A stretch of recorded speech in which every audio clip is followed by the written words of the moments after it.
ಸಾವರ್ಕರ್ ಇಂಗ್ಲೆಂಡ್ಗೆ ಪ್ರಯಾಣ ಮಾಡುತ್ತಿದ್ದಂತಹ ಹಡಗಿನಲ್ಲಿ ಒಬ್ಬ ಪಂಜಾಬಿ ವ್ಯಾಪಾರಿ ಇದ್ದ. ಆ ಪಂಜಾಬಿ ವ್ಯಾಪಾರಿ ಅದೊಮ್ಮೆ ಅಚಾನಕ್ಕಾಗಿ ಸಾವರ್ಕರರ ಕೈಗೆ ಸಿಕ್ಕಿಬಿದ್ದ. ಸಾವರ್ಕರ್ ಅವನ ಗೆಳೆತನ ಸಂಪಾದಿಸಿದ್ರು. ಆ ಪಂಜಾಬಿ ವ್ಯಾಪಾರಿಗೆ ಇಂಗ್ಲಿಷರನ್ನ ಅನುಕರಣೆ ಮಾಡುವುದು ಅಂದರೆ ಎಲ್ಲಿಲ್ಲದ ಸಂತೋಷ, ಅದೇ ಪರಮ ಭಾಗ್ಯ ಎಂಬುದು ಅವನ ನಂಬಿಕೆ. ಆ ಪಂಜಾಬಿ ವ್ಯಾಪಾರಿಗೆ ಹರನಾಮ ಸಿಂಹನ ಪೇಟ ಕಂಡ್ರೆ ಅಲರ್ಜಿ ಆಗ್ತಾ ಇತ್ತು. ಬ್ರಿಟಿಷರು ಆ ಪೇಟವನ್ನು ಕಂಡರೆ ಅಸಹ್ಯವೆಂಬಂತೆ ಅಪಹಾಸ್ಯ ಮಾಡಿ ನಗೋದ್ರಿಂದ ಅದನ್ನು ಹರನಾಮ ಸಿಂಹ ಧರಿಸಬಾರದು ಅನ್ನುವುದು ಪಂಜಾಬಿ ವ್ಯಾಪಾರಿಯ ತಾಕೀತಾಗಿತ್ತು. ಸಾವರ್ಕರ್ ಈ ಅವಕಾಶವನ್ನ ಬಳಸಿಕೊಂಡರು.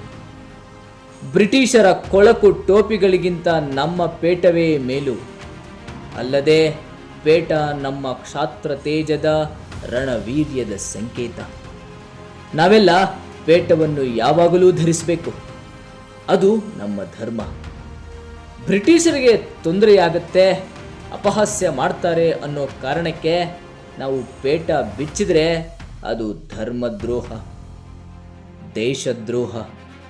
ಅವರು ಅಪಹಾಸ್ಯ ಮಾಡುವುದೇ ನಿಜ ಆದರೆ ನಾವೆಲ್ಲ ಪೇಟ ಧರಿಸೋಣ, ಎದೆ ಎತ್ತಿ ಓಡಾಡೋಣ, ನಮ್ಮ ತನವನ್ನು ಅವರ ಮುಂದೆ ಬಿಚ್ಚಿಡೋಣ ಎಂದು ಭಾಷಣ ಬಿಗಿದ್ರು.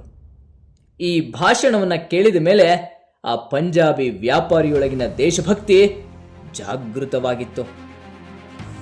ಸಾವರ್ಕರ್ಗೆ ಮುಂದೆ ಪಂಜಾಬಿ ವ್ಯಾಪಾರಿ ಕೇಳಿದಾಗಲೆಲ್ಲ ಪುಸ್ತಕ ಮುದ್ರಣಕ್ಕೆ ಹಣ ಕೊಟ್ಟ. ತನ್ನ ವ್ಯಾಪಾರಿ ಸರಕು ಸರಂಜಾಮುಗಳ ನಡುವೆ ಪಿಸ್ತೂಲುಗಳನ್ನಿಟ್ಟು ಭಾರತಕ್ಕೆ ರವಾನಿಸತೊಡಗಿದ. ಹೀಗೆ ಸಾವರ್ಕರರ ಸಂಪರ್ಕಕ್ಕೆ ಬಂದಂತಹ ಪಂಜಾಬಿ ವ್ಯಾಪಾರಿ ರಾಷ್ಟ್ರಭಕ್ತನಾಗಿ ಬದಲಾಗಿ ದೇಶ ಸೇವೆಗೆ ಮುಂದಾಗಿದ್ದ. ಇದು ಸಾವರ್ಕರರ ಶಕ್ತಿ.